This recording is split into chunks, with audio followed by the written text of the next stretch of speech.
বিদ্যুৎ বন্ধ করে এখানে ককটেল ফুটিয়ে এনসিপি পদযাত্রাকে ঠেকাতে চেয়েছিল।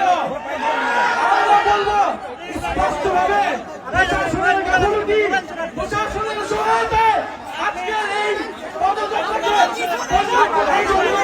এখানে ককটেল বিস্ফোরণ করা হয়েছে। আমরা এই সরকারকে, এই স্বরাষ্ট্রমন্ত্রীকে হুঁশিয়ার বলতে চাই, প্রধানমন্ত্রী বলতে চাই, খেলতে চান, রক্ত নিয়ে খেলা হবে। আমার ভাইয়ের রক্তে রঞ্জিত হয়েছে সবাই।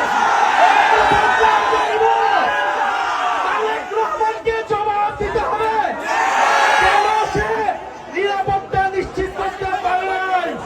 প্রধানমন্ত্রী সাহেবকে জবাব দিতে হবে, সে নিরাপত্তা নিশ্চিত করতে পারে নাই। আপনারা ককটেল ফুটান, গুলি চালান, বোমাবাজি করুন, এনসিপির জুলাই পদযাত্রা চলমান থাকবে।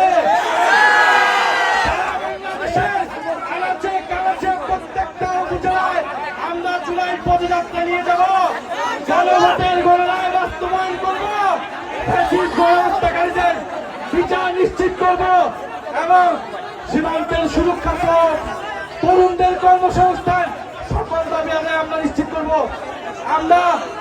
আমরা হুঁশিয়ারি দিতে চাই, এই সাবান যারা দায়িত্বরত রয়েছে, পুলিশ প্রশাসন, ডিসি, কেন বিদ্যুৎ অফ হয়ে গেল, কিভাবে ককটেল বিস্ফোরণ হলো, এইখানকার যে এমপি সে কি করে, সে কি নিরাপত্তা নিশ্চিত করেছে এলাকাবাসী, সেই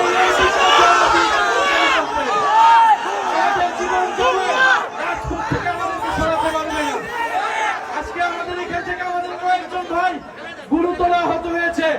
আমরা এর বিচার চাই। যদি দ্রুত সময়ের মধ্যে এই তদন্তের বিচার নিশ্চিত না হয়, তাহলে এখানকার স্থানীয় প্রশাসন এবং এমপি তাকে জবাবদিহিতার আওতায় আমরা এনসিপির পদযাত্রা চলমান থাকবে। যত ভয়, ভীতি, বোমাবাজি, ককটেল সবকিছুকে উপেক্ষা করে আমাদের পদযাত্রা চলমান থাকবে।